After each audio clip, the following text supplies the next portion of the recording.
লালা বিনয় মিশ্রর নেতৃত্বে কয়লা স্ক্যাম, এটা বড় স্ক্যাম, এটা সবাই জানেন। এটাতে অনেকে জেল খেটেছেন, জেলে আছেন, জেলে যাবেন, অনেকে চার্জশিটেড হয়েছে এবং সাপ্লিমেন্টারি চার্জশিট হয়েছে, ফাইনাল চার্জশিট হয়নি।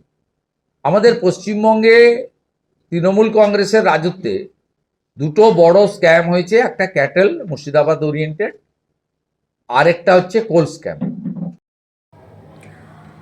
কয়লা ও বালি পাচারের তদন্তে একেবারে অ্যাকশন মোডে রয়েছে ইডি, আর তা নিয়ে রীতিমতো তুলোধনা করেছেন এ ভাষাতেই বিরোধী দলনেতা শুভেন্দু অধিকারী। বালি ও কয়লা পাচার কাণ্ডের তদন্তে একেবারে টপ গিয়ারে ইডি। জামুরিয়ায় বনসল পরিবারের একাধিক ঠিকানায় একযোগে তল্লাশি চালায় এনফোর্সমেন্ট ডিরেক্টরেটের আধিকারিকরা। বালি এবং কয়লা কাণ্ডের তদন্তের অংশ হিসেবে আসানসোলের রানীগঞ্জ, জামুরিয়া এবং বেশ কিছু জায়গায় একযোগে অভিযান চালায় কেন্দ্রীয় তদন্তকারী সংস্থা এনফোর্সমেন্ট ডিরেক্টরেট। জানা গিয়েছে আনুমানিক 6:30 নাগাদ শুরু হয় এই তল্লাশি অভিযান। ইডির একটি দল জামুরিয়ায় পৌঁছায়। ইডি সূত্রে খবর, জামুরিয়া বাজার সংলগ্ন পাঞ্জাবি মোড় এলাকায় অবস্থিত ব্যবসায়ী রমেশ বানসালের বাসভবন এবং তার দুই ছেলে সুমিত বানসাল এবং অমিত বানসালের আবাস, পাশাপাশি পাঞ্জাবি মোড়ে অবস্থিত একটি হার্ডওয়্যার এবং ওই এলাকার একটি গুদামেও একযোগে তল্লাশি চালানো হয়। অন্যদিকে জামুরিয়ার হাটতলা এলাকায় অবস্থিত বানসাল হার্ডওয়্যারেও একাধিক জায়গায় তল্লাশি চালায় ইডি আধিকারিকরা। প্রাথমিকভাবে অনুমান করা হচ্ছে বালি এবং কয়লা পাচার কাণ্ডের আর্থিক লেনদেন সংক্রান্ত বিষয়ে এই অভিযান। এদিকে ইডির অভিযান চলাকালীন সংবাদ সংগ্রহ করতে গেলে রমেশ বানসালের ছোট ছেলে সুমিত বানসালের বিরুদ্ধে সংবাদ মাধ্যমের কাজে বাধা দেওয়ার অভিযোগ ওঠে। अभी मत कीजिए, परमिशन नहीं है, अभी मत कीजिए। हाथ कैमरा में हाथ किस लिए लगाया? कैमरा में हाथ किस लिए लगाया? तुम कैमरा में हाथ किस लिए लगाया? माफी, गलती से कर। नहीं कैमरा में हाथ किस लिए लगाया तुम? भैया नर्वस हो गया आप। नहीं नर्वस आप हुआ, आप कैमरा में हाथ क्यों लगाए? ठीक है सर, गलती हो गया। आप कैमरा पकड़िएगा? भैया गलती होगी तो माफी तो मांग ही सकते हैं ना। नहीं कैमरा पकड़िएगा ना, ठीक है आप कैमरा पकड़िए। भैया गलती होगी। नहीं आप कैमरा पकड़िए, आप अगला नहीं फिर से आप कैमरा पकड़िए। অন্যদিকে পাণ্ডবেশ্বরেও চলে ইডির ম্যারাথন তল্লাশি। দিকে দিকে চলে অভিযান কয়লা এবং বালি পাচারের তদন্তে। পাণ্ডবেশ্বরের নবগ্রামে মোহাম্মদ মইজুলের ঘরেও বালি এবং কয়লা কাণ্ডে ইডির হানা।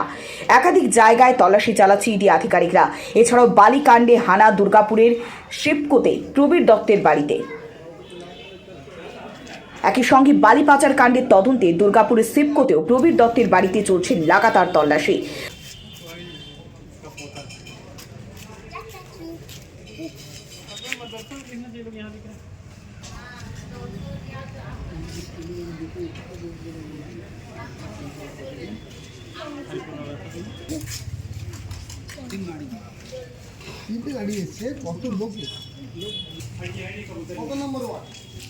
পশ্চিম বর্ধমানে ইডির হানা বুদবুদ থানার নবনিযুক্ত ওসির বাড়িতেও।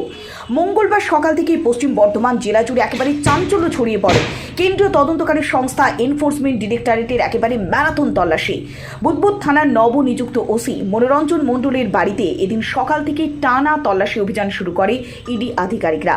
যিনি বারাবণীতে এতদিন পোস্টিং ছিলেন, তখনই কয়লা পাচার এবং বালি পাচার কাণ্ডের সঙ্গে তার নাম জড়িয়ে যায়।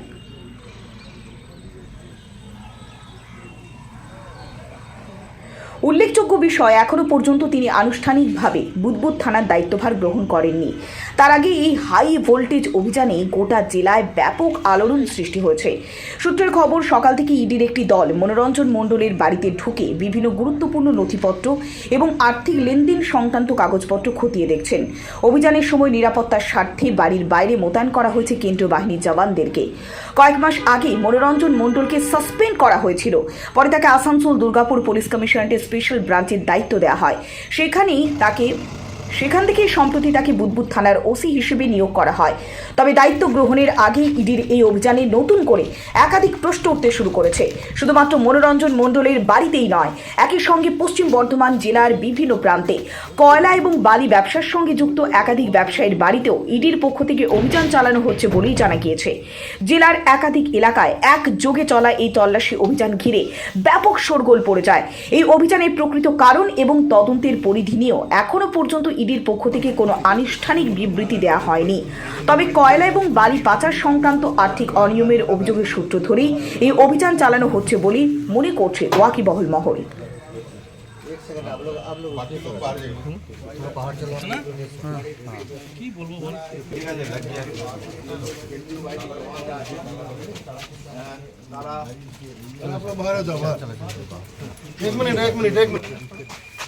কেন্দ্রীয় বাহিনীর উপস্থিতিতে একেবারে চলে ম্যারাথন তল্লাশি এনফোর্সমেন্ট ডিরেক্টরেটের। বিশেষ করে একাধিক সূত্র ঘেঁটে মোট 9 জন ব্যবসায়ীকে চিহ্নিত করা হয়েছে। অন্যদিকে বুদবুদ থানার ওসির নামও উঠে আসে। এই 9 জন ব্যবসায়ীকে চিহ্নিত করার পর মোট 10টি জায়গাতে একযোগে তল্লাশি চালাচ্ছে এনফোর্সমেন্ট ডিরেক্টরেটের আধিকারিকরা। আর সেখানেই নিরাপত্তা আঁটোসাঁটো করা হয়, যাতে কোনো অপ্রীতিকর পরিস্থিতি তৈরি না হয়। সেই কারণে কেন্দ্রীয় বাহিনীর জওয়ানরা উপস্থিত থাকে। রাজ্য জুড়ে একেবারে রমরমিয়ে চলছে কয়লা এবং বালি পাচার। এটা তো চিরাচরিত ঘটনা। এ ভাষাতেই তোপদেগে আক্রমণ শানিয়েছেন বিরোধী দলনেতা শুভেন্দু অধিকারী। এটা নতুন কিছু নয়। লালা বিনয় মিশ্রর নেতৃত্বে কয়লা স্ক্যাম, এটা বড় স্ক্যাম, এটা সবাই জানেন। এটাতে অনেকে জেল খেটেছেন, জেলে আছেন, জেলে যাবেন, অনেকে চার্জশিটেড হয়েছে এবং সাপ্লিমেন্টারি চার্জশিট হয়েছে, ফাইনাল চার্জশিট হয়নি। আমাদের পশ্চিমবঙ্গে তৃণমূল কংগ্রেসের রাজত্বে দুটো বড় স্ক্যাম হয়েছে, একটা ক্যাটেল মুর্শিদাবাদ ওরিয়েন্টেড, আর একটা হচ্ছে কোল স্ক্যাম। এই দুটোতে শুধু রাজনৈতিক লোকেরা বা মাফিয়ারা নয়, পুলিশের অনেকে যুক্ত। এবং ইতিমধ্যে পশ্চিমবঙ্গের 9 জন আইপিএস অফিসারকে দিল্লিতে ইডির কেসে, মানে ওই লালা অনুপ মাঝি রিলেটেড কেসে বারে বারে ডেকেছিল। তার মধ্যে যারা ভালো ভালো পোস্টিংয়ে আছেন, শ্যাম সিং, আকাশ মেঘারিয়া, আমাদের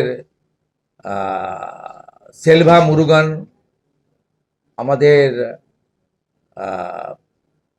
আমাদের কোটেশ্বর রাও, এইরকম অনেকে আছেন।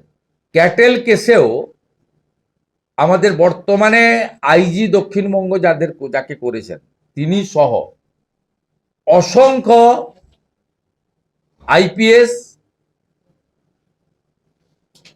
আপনার ডিএসপি,